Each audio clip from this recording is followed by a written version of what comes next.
Although weeping lasted all night, I know that joy comes in the morning light.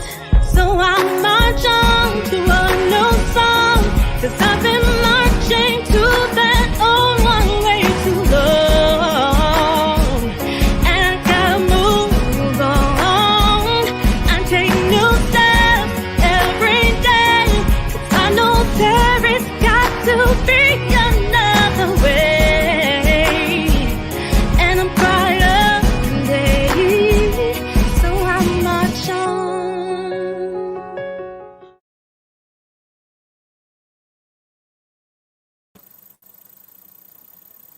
Hello, everybody. Welcome back to Pure Live.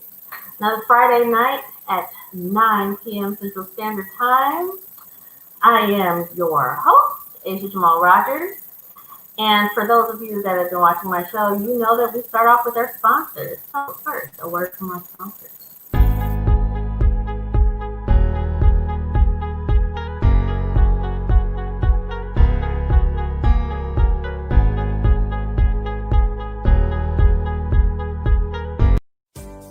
In a recent service, Pastor Dan asked if anyone felt disconnected, not apart, all by yourself, alone, or on your own. Realizing that every day, too many people in our community and even in our churches feel disconnected. In our CFC Life Group, we want to let people know that they belong. That's the most important reasons that we have life groups. And now we've added an online community access. With social media fellowship, we consider that connecting people can be messy. Sometimes we have real challenges such as schedule conflicts, transportation and mobility issues, as well as just feeling too tired to travel. We purposefully schedule our life group sessions to explore life application of the message with a discussion among friends. This online life group is hosted by Drs. Aaron and Margaret Jamal, who truly enjoy exploring life in God's Word. So we invite you to belong. Join the newly launched CFC online life group today.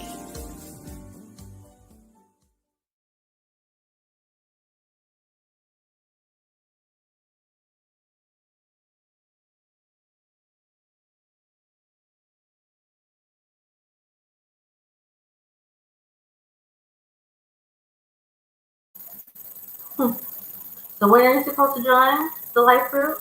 She said today. That's when you join the life group. And our other sponsor we have Posh Women's Apparel. Those of you that have been paying attention to what I'm wearing, this is where I've been getting most of my gear. PoshWomen'sApparel.com. If you guys want to dress like me, that is where you go. Look at those lovely dresses. I really enjoy your clothes. Also today, I am sporting a shirt from another equality. So this particular sponsor is Made with Melanin.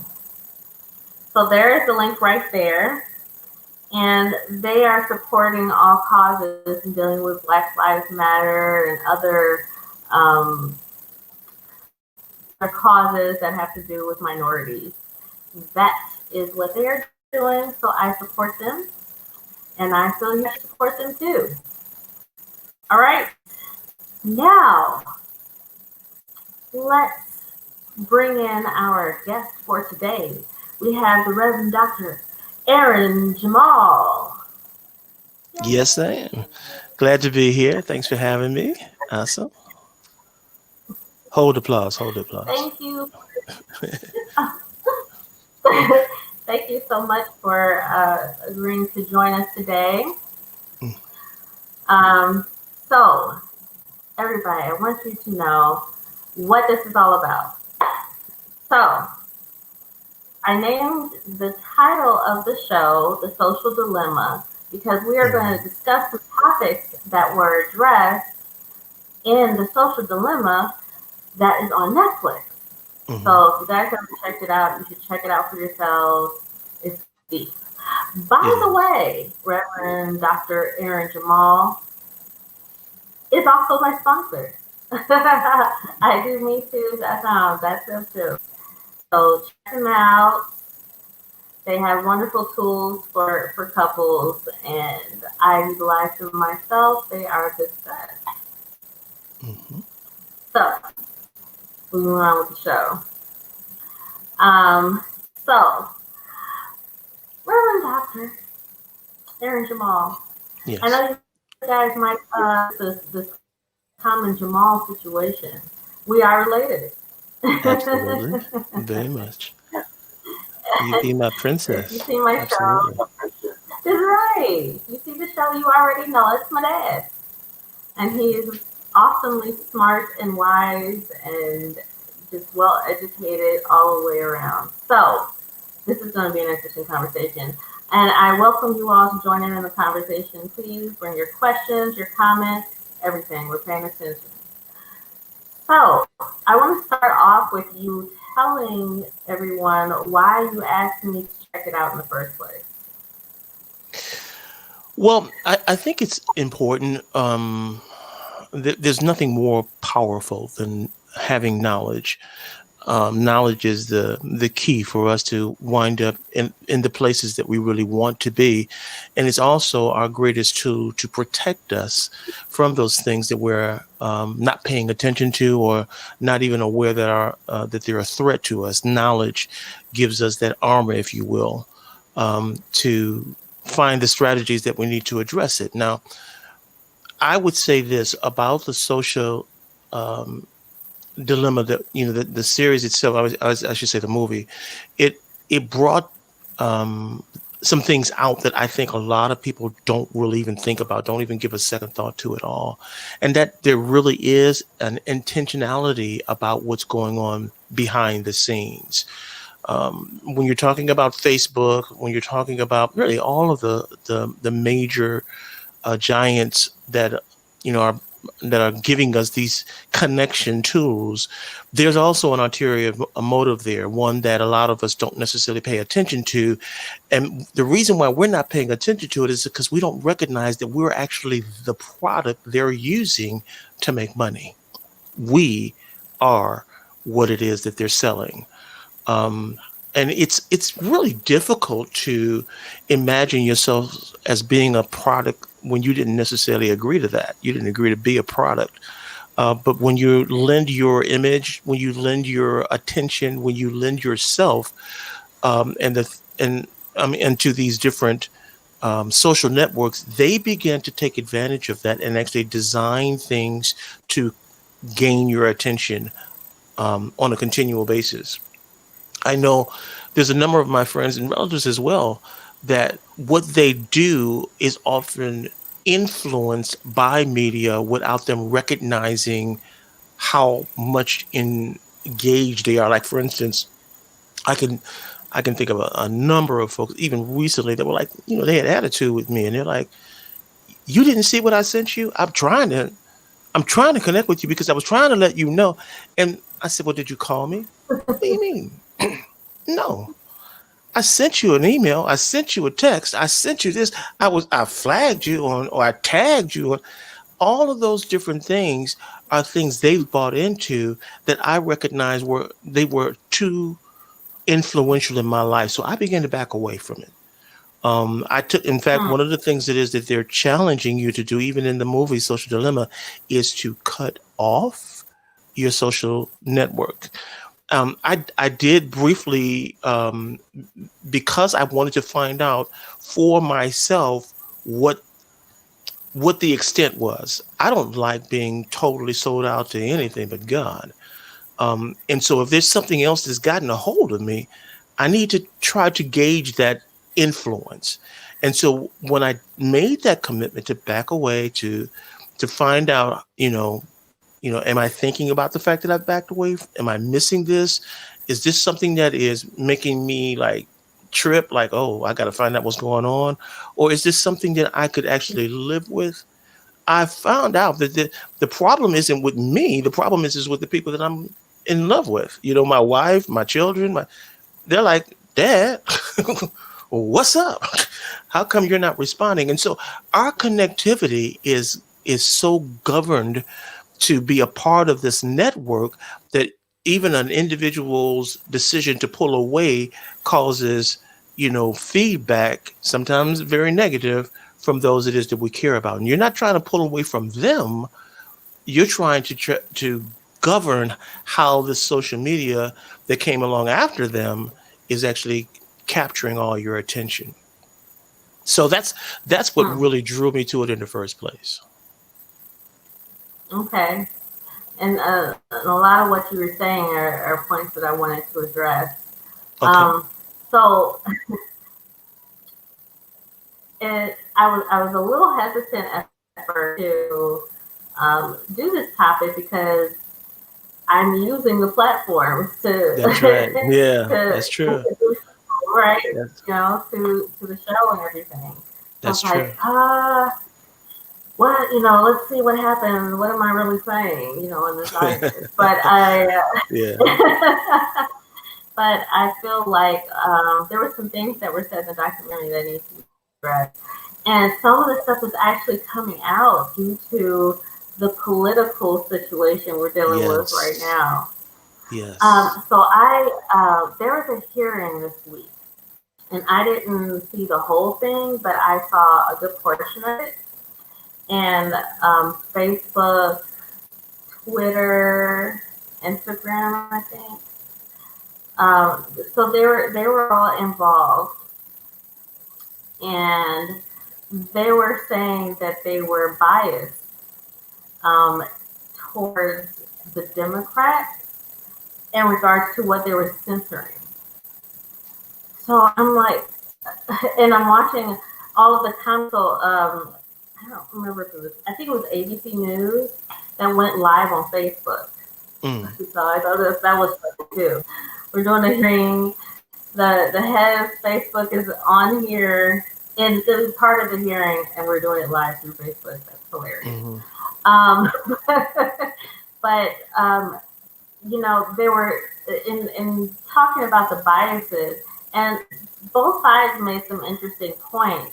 They're like, well, why didn't you censor this person, but you censored, the president with this? And one of the situations was dealing with a foreign leader, Mm. and he was saying things that were, I'd say, inflammatory Hmm. towards a bit of a violent nature, encouraging violence. Hmm. And but they censored some less violent things in regards to Trump. Hmm. And the response was, we try not to interfere with foreign leaders and what it is that they're doing with their people. Okay. Like, okay, so what are the rules, right? So then I had to think to myself, wait a minute. When did social media become so powerful that we're this concerned about what they're censoring and what they're not censoring? Hmm. So it is if they're being given the responsibility to censor the public abroad the entire globe. Do you feel that they should have that kind of responsibility, that they should be held responsible for everyone else's actions utilizing their tools?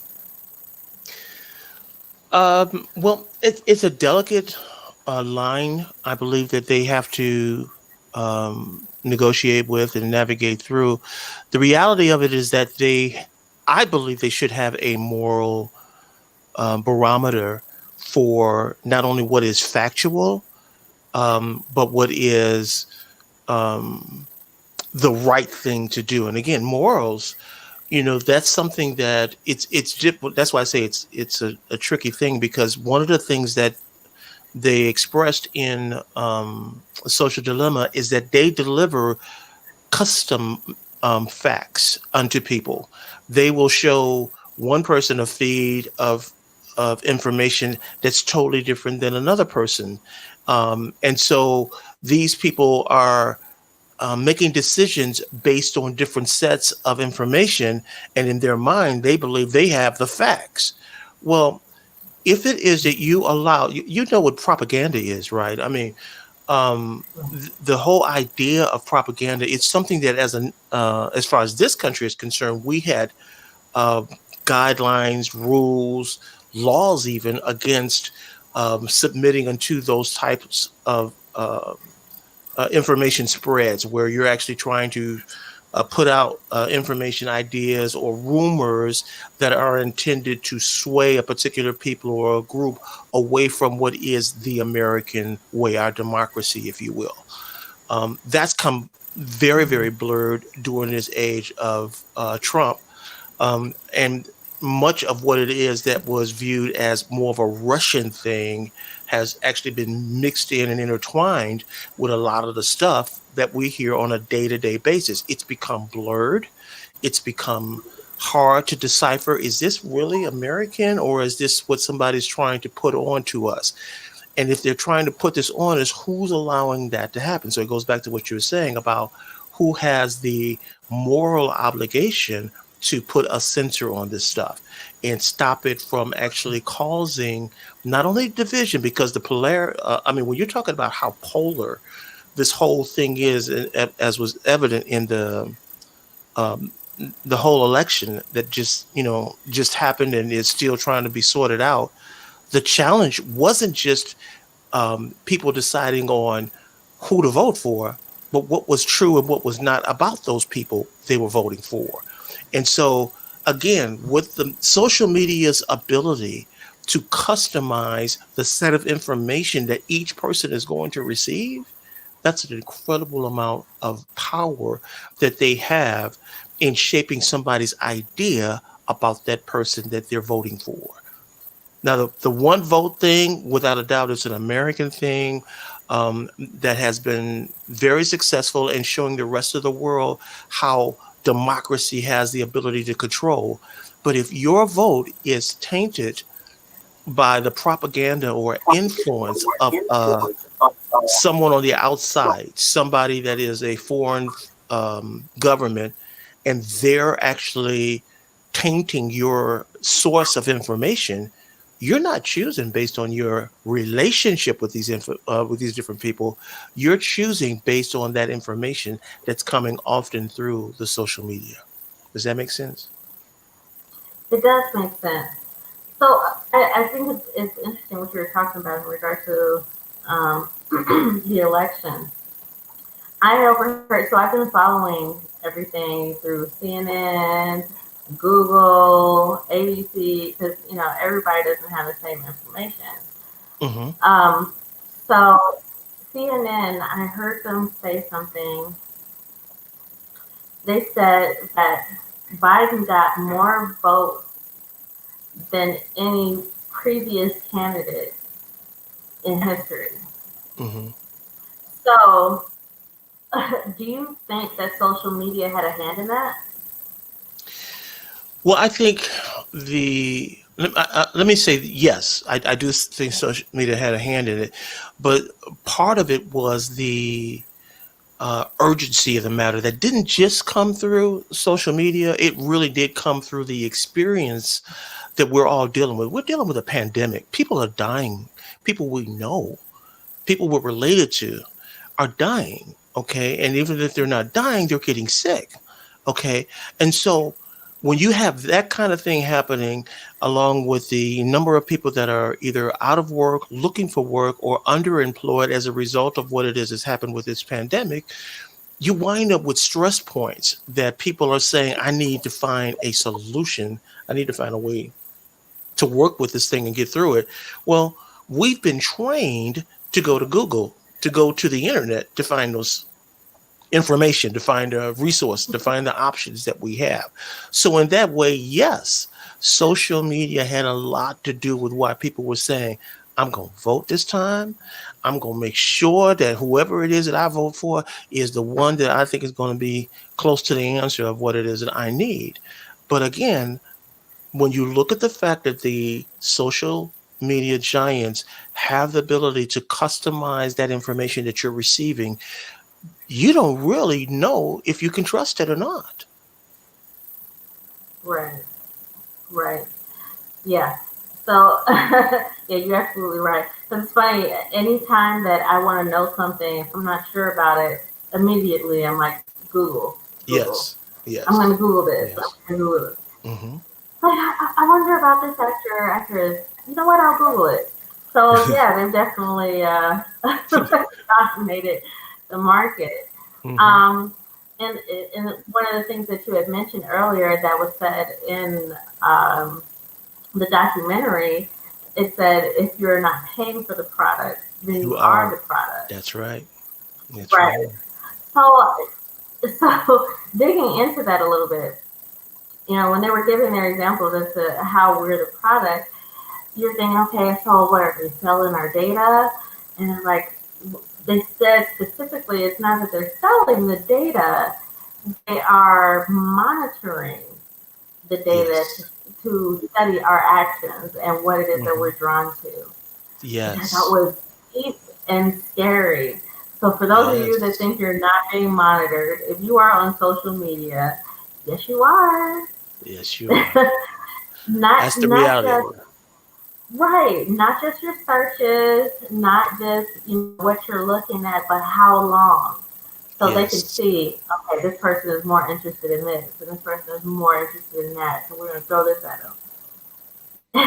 And I realized that has to be true because Hmm. I know that some of my counterparts aren't seeing the same advertisement things that I'm seeing.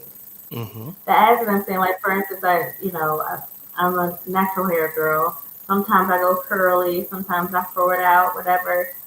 And so I did some searches for that, and all of a sudden I started seeing things pop up for Hmm. those hair products. And Hmm. so I would ask people, "Oh, have you heard of this? Have you heard?" No, I haven't heard of that. And I'm like, "Well, it's on there. Why haven't they heard of it?" So the the Absolutely. documentary made it clear as to why. So I want to and this other quote that was said by Edward Tufte is what I'm thinking his name is. I'm not sure if I'm saying it right. Tufte. He Okay. said there are only two industries that call their Yes. customers users: Yes. illegal drugs and software. That's right. Absolutely. I was like, oh no. uh, Absolutely. the addictive nature of it that makes us, you know, I have my phone right here. Hmm. Makes us, every Hmm. time we hear a notification, we're like, what is this? What is this? Oh, let me see this. Hmm. Hmm. It, it's intentionally done. And I'm Hmm. just amazed. So I want to turn to specifically the part where they were talking about the hearts, the likes, the thumbs up Mm. in regards to Facebook, Sure. Instagram, things like that. Sure. What kind of culture it created. And I'm going to list Hmm. some statistics and then I want to hear a response on it. They had mentioned, and this was a comparison from 2010, 2011 to now. Hmm. So, according to U.S. hospital admissions for non-fatal self-harm, it has been up since 2010, 2011, 62% for older teen girls, and Mm. up 189% for preteen girls. Yes. For U.S. suicide rate, it's up 70% for older teen girls and up 151% for preteen girls. Now, that preteen, my little girl falls into that number. Absolutely. So, what do you think is happening there? Because they said that one commonality that was there is their addiction to the social media. Hmm. They have social media accounts. So, Hmm. what do you think is happening there that's causing them to go this route? Great question. I think there again are a number of dynamics happening in concert. When you guys were going to, grade school and things like that, we were far more engaged with you and tried to do more things with you as a family. We tried to not only have outings, but even when we were home together, we would watch things together. We would do things intentionally so that your connection and um, social engagement had to do with people that you could trust. In other words, you don't have to worry about what you look like with your siblings, with your parents, because we love you. We know what you look like, and we're not going to talk about you because you wake up with a bad hair day, right? However, Right. if you lessen that connection, if what happens is that that child actually goes to school and relies more on that school for their connection, their social, because we're all built to connect with folks. If they're relying on those that they're at school, then they're going to be more um, mindful about how the school sees them.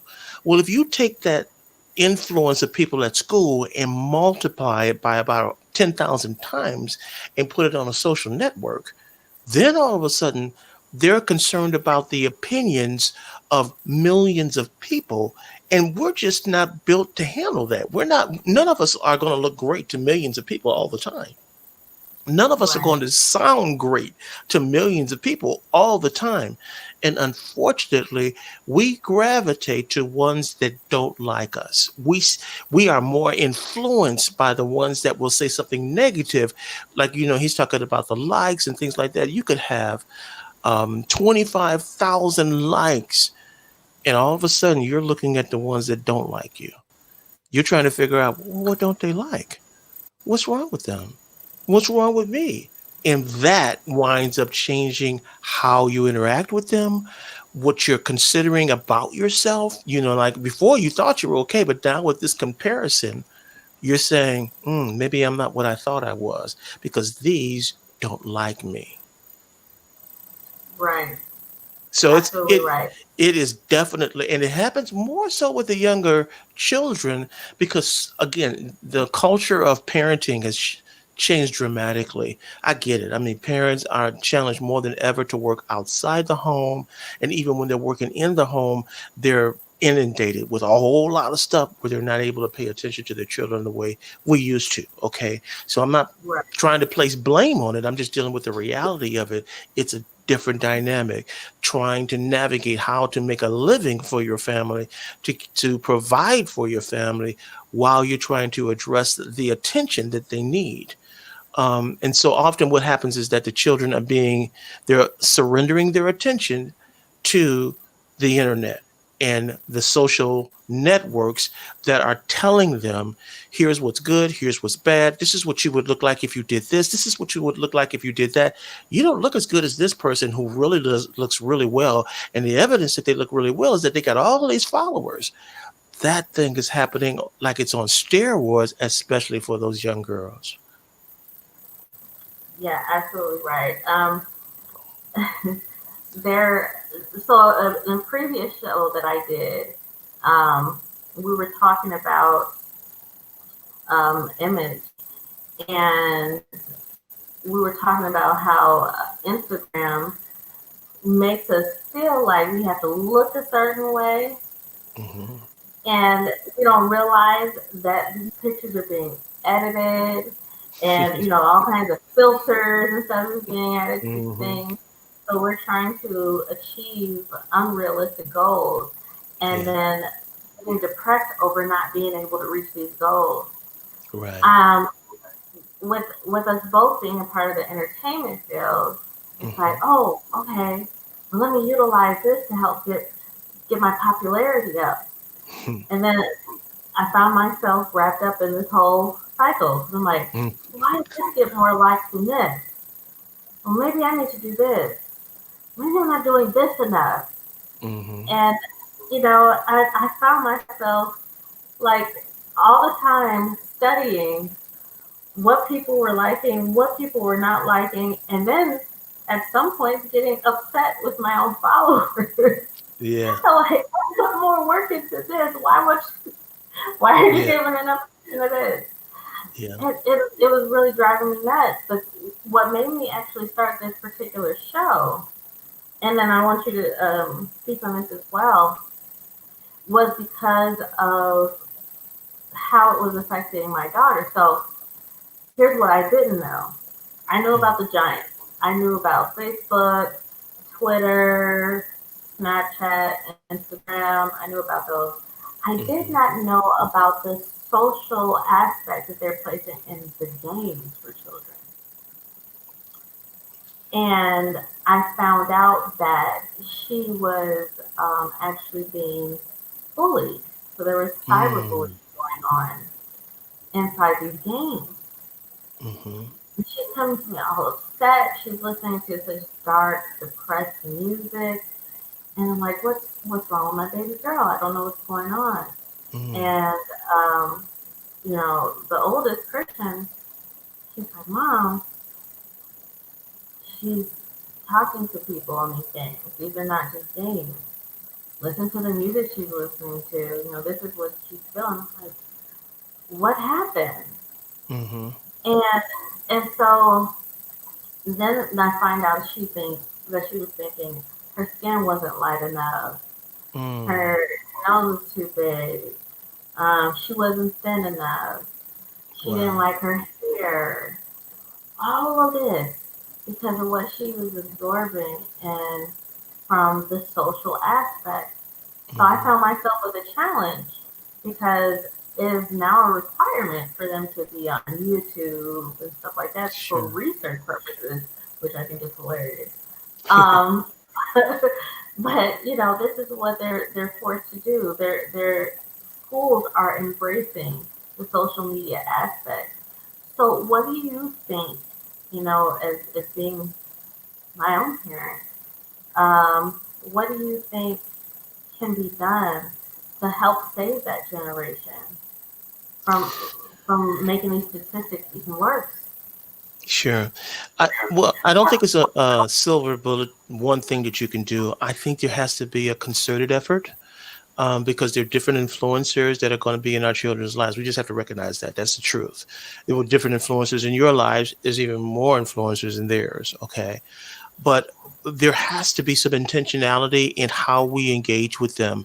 We have to find innovative ways that we can connect with them in such a way that it's still stimulating them. You know what I'm saying? It's not boring, snoring to the point that they just can't stand to be with us, but it's exciting enough for them to say, that was fun. I liked doing that, whatever that is. And we need to find out those things it is that are going to be rewarding. Again, we have this challenge with managing how our pleasure systems are engaged, because too much of anything is going to wind up lead you into a bad spiral. You're going to go down, right? But at the same Right. time, we want to make sure that we're not leaving it up to someone else to feed that pleasure system to the point that they don't see us as a source for that. If they want to feel good, they're going somewhere other than us. That's not good. Okay. Right. And when I say us, I'm not just talking about parents.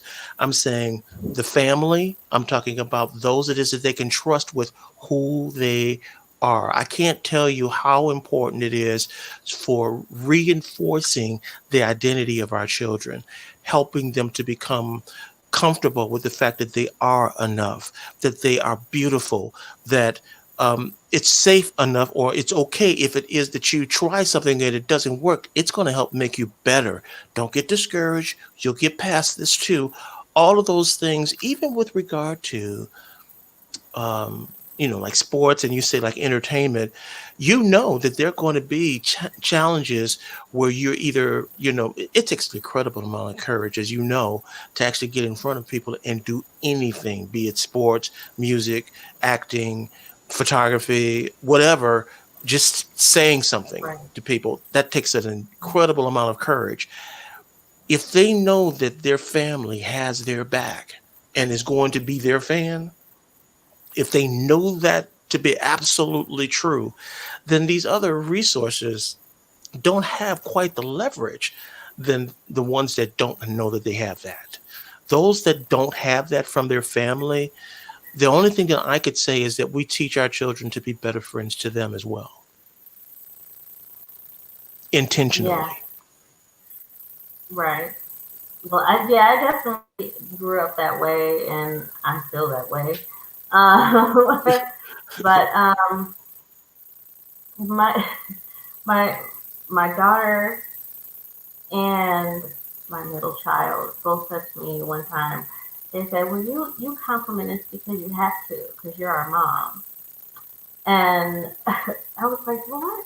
So I was thinking about the aspect where they were talking about in again in the documentary where they were saying they did the thumbs up and the hearts and things originally for a positive reason, Hmm. to give that, the confidence or Hmm. whatever. Hey, I like that you posted that. I like that you did that. Hmm. They thought it would be a good thing Hmm. and did not pay attention to the negative side of that. If I don't have enough of it, then maybe I'm not enough. Hmm. And so, in hearing the children tell me, "Well, you're my mom. You're supposed to tell me that I look good. You're supposed to tell me I'm smart," and not trust that I'm being real with them, Hmm. and them trusting perfect strangers to be the tell all, and whether or not they look good or whether or not their content is good enough, I think is quite alarming. And I'm just wondering why that is. Why are what happened in the programming of our minds that made us think I can trust this stranger more than I can trust what's coming out of the mouth of my parents? What do you Okay, think that's about? I know what it's about. You got to remember, we talked about right away that there was someone behind this whole thing, right? And that Right. technology that's behind this whole thing, it's a group of folks that's all they focus on, and they're writing algorithms and using all of this technology to make an impact. How are you supposed to compete with that? How are you supposed to do that? Hmm. You can't do it on your own. Okay. That's why you have to be knowledgeable enough about it so that when they say, this is happening to me or whatever, you're not like turned off against them because they're not the enemy here. You know what I'm Right. saying? They need to know it's not a battle between you and them. It's a battle between the image that this other social network, whatever, is telling them is important. And what we have to do is to get across to them, I loved you when all you had was your dirty diaper. Okay. That was me then. Okay. I haven't changed. I still not only love you, I'm the one it is that you come to whenever it is that you're hurt, whenever it is that you need. They're not doing those things for you because they don't love you. Okay. This is what love looks like. Love doesn't change with a like or a heart. Love is something that's going to fight through it all. And that's what you got here with us. Okay. So recognize how this thing is engineered, recognize how intelligent and elegant. That's what they use that term as well, elegant, because it's something that is subtle. It's not something that is very obvious. It's something that is subtle and actually happens underneath the awareness of most of us. We're not even seeing it. We're not even recognizing. We're saying, "Oh yeah, I like that too." We're participating in it, right? And at the same Right. time, they're using even that as a way of actually getting to your kid. Okay. And so the more knowledgeable we are about this thing, the better we can put together strategies that will help our children to know, hey, here's what this thing is about. Here's what it is that's most important more than anything at all. In fact, remember I think we were talking about this before about how this pandemic is an opportunity for us to learn about what we can be or how important we are because it's causing us to be separated in a way that we never thought would happen before at all. So we Right. can build dreams, make memories that we're going to share intentionally with people to help them say, hey, guess what? I can't be there with you, but I thought this was really important and I want to share this with you. And we leave that as a legacy for our children to hold on to so that when they're going through their moments where they get emotional, right? Because somebody didn't give them a like, or somebody, gave them a negative comment or whatever. They have that to fall back on as well. Give them something as an alternative. The more we do that, I think the better chances we have of actually keeping our kids from falling into the traps. Yeah, I hear you. And I want so first I want to make clear something. I'm not against social media. No, that's I not the, do we're not, this isn't a battle right, against them. No. right. I just want to make that clear to my listeners, my viewers.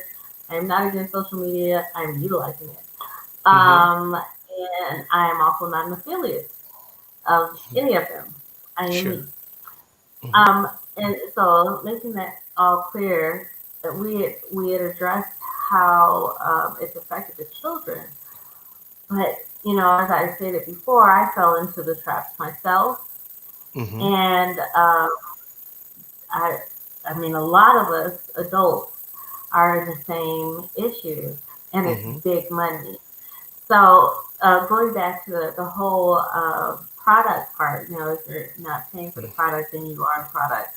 There Yep. was something that was said, and I typed word for word the quote that he said. He said it was deeper than that. He says the gradual, slight, imperceptible change in your own behavior and Mm. perception that is the product.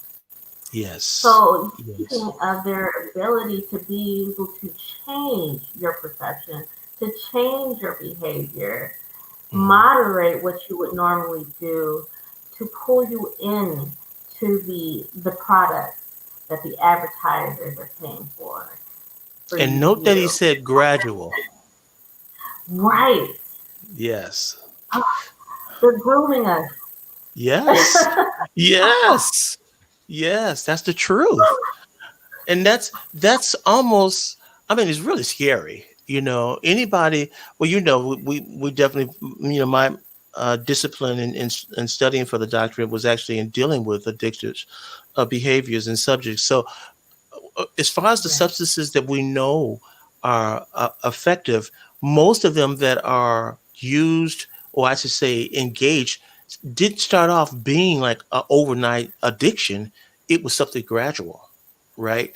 And then before you knew it, it was taking an effect over you before it is that you even acknowledged, hey, you know what? I can't seem to stop this. I seem to be doing it all the time. What's going on here? And then it's got a hold of you at that point, right? And so the same is true with this whole thing. Again, it's not a matter of, it's kind of like looking at um, television, anything, movies. Any of these things can reach a level of addiction if you don't recognize how engaged you are with it and how much control it has over you. Any of these things are subject to draw you to the level of addiction.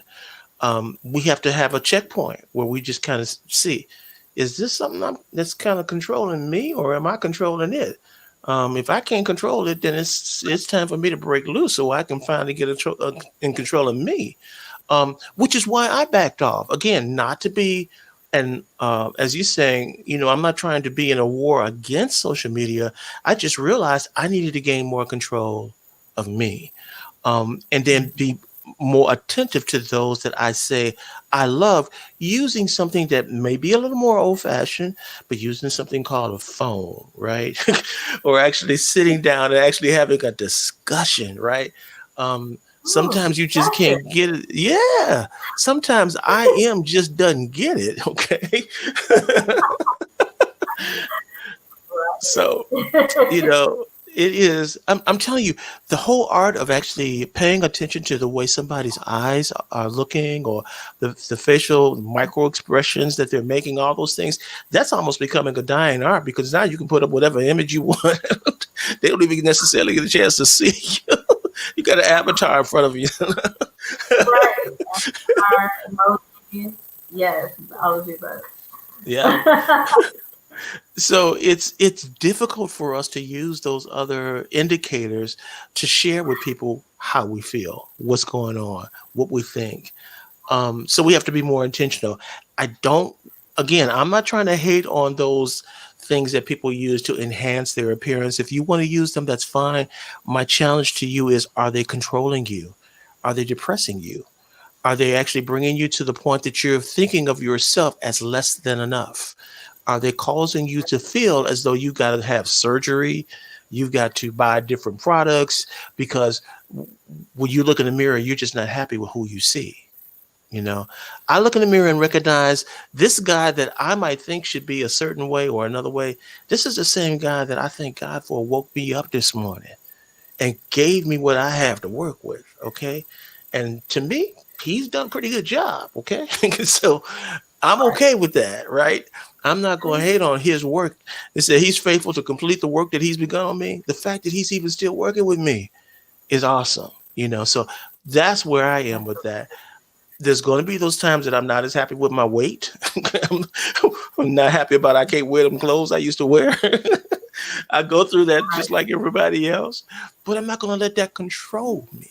Okay, so that's where I am with that. And the same goes for those that I love. I'm saying I love my wife. She's beautiful to me. She's going to be beautiful to me. And I don't need to measure her beauty against a trend that's happening on Facebook or anywhere else for that matter, or the television. I know she looks good to me, period. I know she is good for me, period. And so that's the level of connection that I think is important to us to maintain and hold on to, regardless of whether or not we're going to give any time to the social networks or not. Yeah, you made some interesting points.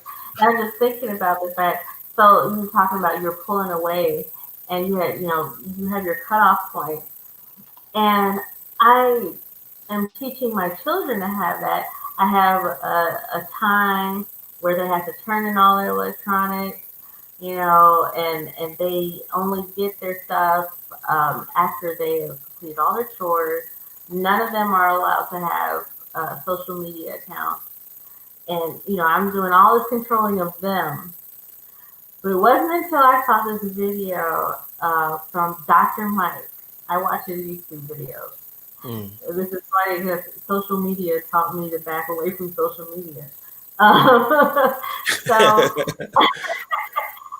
he was talking about his night routine because he showed what he does during the day, but he was showing his night routine to inform us of how to get better, healthy sleeping habits.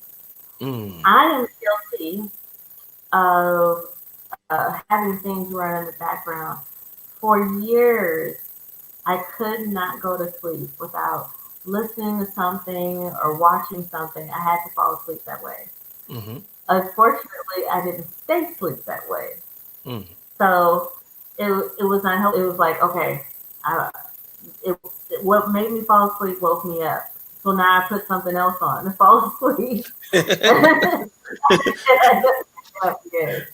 So just this vicious cycle. So I was like, Mm-hmm. okay, well, all right, Dr. Mike, let's see. I'll try this routine. Um, so I turned off everything. My husband was having the same problems I was having. I was like, I may be contributing to his sleep problems. Mm. So I started getting on him while I'm getting on myself. I said, phones off, lights off, TV off, everything shut down. Ready to go to sleep. And the first week was a little rocky, but the second week we both did it. We both agreed, and we actually got more than our average. And let me tell you, our average amount of sleep was anywhere between 2 to 4 hours a night. That was Wow. it. Wow. And we both slept for about 6 hours that first night, and felt, like we actually did something. Mm-hmm. Like, Mm-hmm. we got rest. We didn't wake up. That's So, funny. it's just amazing when we don't recognize how much of a control it has over us. And Yes. I didn't realize he was in as much because he's really a low key guy. Mm. He's not like I have almost 5,000 friends on Facebook. I have well over 1,000 on Instagram and all this stuff. he's not that dude. You know, he has his close circle or whatever. But what gets him, he has a passion. And this is the part where they're utilizing that data and Mm-hmm. they're watching it, paying Mm-hmm. attention. He has a passion, he loves cars. So what does he see? He sees constant ads of vehicles, parts Mm-hmm. being posted. Ooh, ooh, I like that sale. I, I could really use that part. You know, he wasn't Mm-hmm. even thinking about it before, and you know, Mm-hmm. and I'm just wow, it got him too. The low Yep. key person, Yep. the, Yeah. the one that doesn't care about the social approval, he's paying attention to the ads. Mm-hmm. That's how they're selling them. I'm just like, this is amazing and dangerous. Yeah. You know, um, going back to the hearing that I was talking about, um, it was the discussions that were surrounding it in regards to censoring Mm-hmm. President Trump was because they felt like he was putting out things that weren't true, that could be dangerous to the public, Mm-hmm. Mm-hmm. um, and inciting violence in certain things that he would say, and Sure. encouraging Sure. the militia that were out there. Mm-hmm. And you know, it's sitting and wondering, it's like, is social media really that powerful Yes, it is. that's encouraging them? And Yes. they were showing evidence, past, you know, evidence of previous people that did exactly that. Mm-hmm. Um, do you feel like social media is powerful enough to actually cause us to be in a state of a civil war or battling against each other in a way that we wouldn't if it wasn't there? Well, yes. To answer your question, yes, absolutely. It is powerful enough for that. Let me put it this way: people know more about um, different sources of media, or I should say, different sources of information than they used to. But it used to be just radio. And there was a show that came on that actually talked about what made it a simile, an act, if you will, that we were being invaded here on the planet. And it sounded realistic enough that people actually thought that the end of the world was happening, that we were being invaded, right? And that was because Right, they didn't have the cameras out there and stuff or whatever. They couldn't see. All they had was these people that were actually coming on. Um, thanks so much, Karen. Miss you too. Um, it's imperative that we recognize that all of these things that are being presented to us are supposed to be tools we use. We're not supposed to become the tool, okay? But if we're if we don't have the knowledge of what it is that's being done, if we don't have the knowledge of what's behind it, I'm talking about the technology, the agendas, all of this stuff, even as far as the violence is concerned, I wouldn't go as far as to say that those people are trying to engineer violence for the sake of actually killing somebody. I think it's being done to create a chaos that is a distraction from something that they don't want you to pay attention to. Um, hmm, the agendas that they are, I mean, what's true is true, right? You can't alter the truth. It's kind of like this election scenario. No matter what it is that they try to do, ultimately there's going to be a conclusion, and that's it, period. When all the votes are counted, the conclusion is going to be what it is, right? But in the right, meantime, they're going to do all that they can, some I should say, are going to do all that they can to bring about a distraction. And that distraction is in the form of chaos, in the form of violence, in the form of all kinds of things that will cause you not to pay attention to what just happened. What just happened is that this person or these groups of people came together and voted for this group of people to get in office, right? This not only this president, not only this vice president, not only this senator, not only this congressman, all the way down to our city officials. There were a lot of people, judges as well. There were a lot of people that were voted into office that right now, because of all of this chaos and all of this noise that's in the air, we're not really paying attention to all of the stuff that happened, but it did. And so some at some point that count is going to come, to reality. And then okay, now I can see we voted these people in office. Now that's a good thing if we hold those people accountable. See, we put them in office for a Right. reason, right? So now at the point it is that we come to that reality that yes, what we intended to happen happened. Now let's hold them accountable. And not only hold them accountable, but actually give them support. And I'm not talking about, trying to, they got more than enough money to work with. I'm talking about actually giving them the support that says, I'm going to lend my voice to the things it is that matter. So you'll know exactly how I feel about what you're doing and not doing. We need to Right. continue to write to them. We need, again, I'm not talking about just using social media because believe it or not, those folks that are in Washington, they're not sitting there watching the Twitter accounts the same as everybody else is. Okay. Um, we want to actually spend the time to compose a letter so that they can actually have something to reflect on your well thought out opinion, if you will, about what it that should have been happening, isn't happening, or needs to be happening. We need to do that, and we need to put that out there as often as we possibly can. The more we do that and put the emphasis there, then the more grounds we have to stand on at the point it is that they're not responding to those things that we're writing to them about. We can actually go to their offices because their offices are local, right? We can go to their offices and Right. say, I sent you a letter. Here's the date I sent the letter. I pointed out to you the things it is that you weren't doing. You're not paying attention. You said you were going to do this when you were actually campaigning, but you're not doing this. That has a lot of weight to it. When you're holding them to that type of an account, showing that level of engagement, they pay attention. Yes, yes, that is true. That is true. I was thinking about, you said writing a letter. And like, in this day and age, how many of our young people know how to write a letter?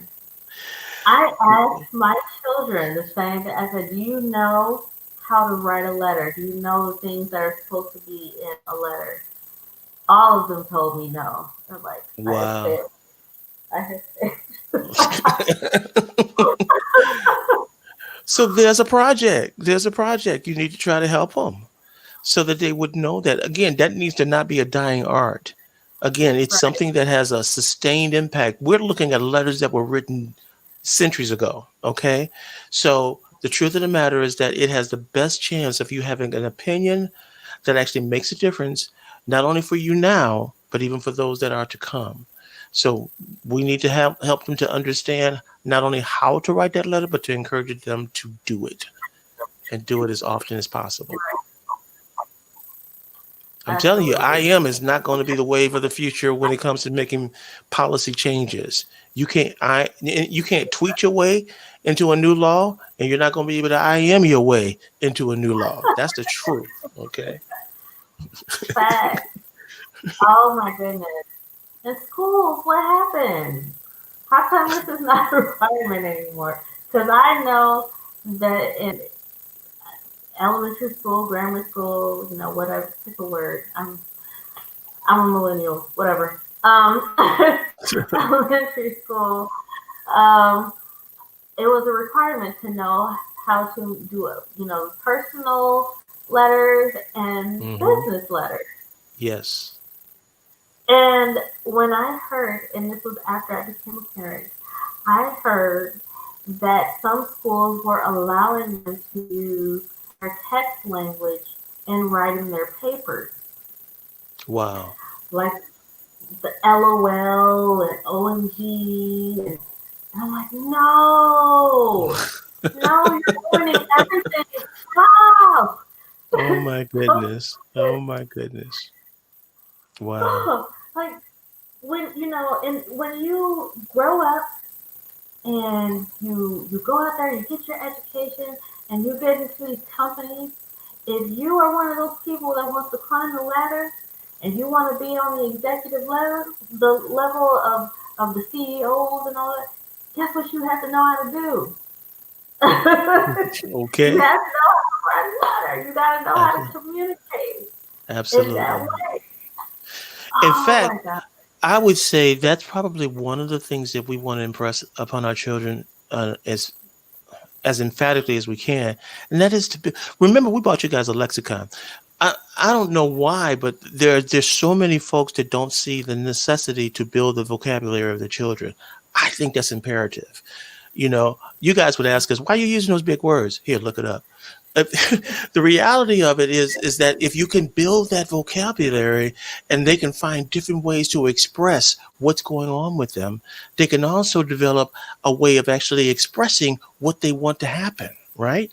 And so that's part of it, right? So building that lexicon, if you will, internally, and actually knowing how to use that lexicon when it comes to putting together a letter. So yes, we need to do that.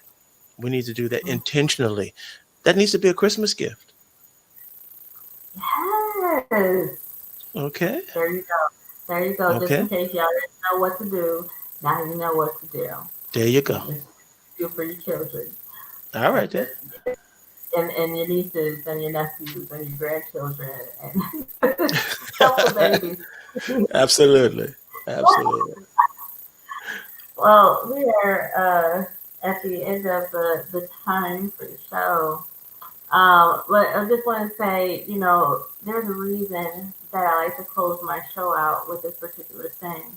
And I say, remember to embrace God's perfect design, which is you.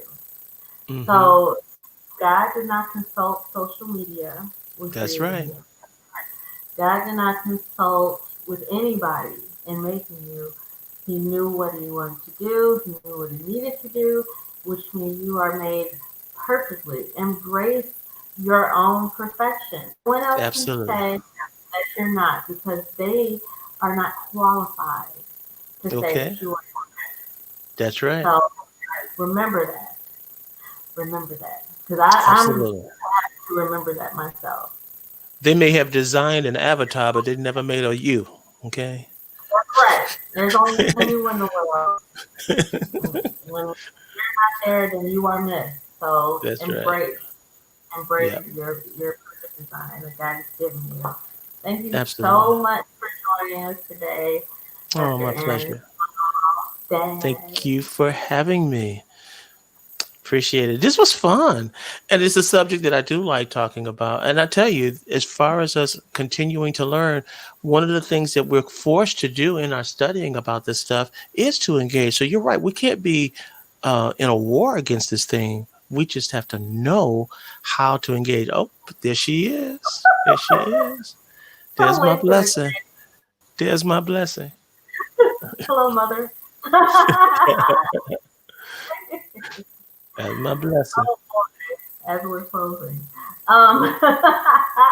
Thank you guys. Thank you guys for tuning in. We will be back here next Friday, as we do every week, at 9 p.m. Central Standard Time. Thank you so much. Every week.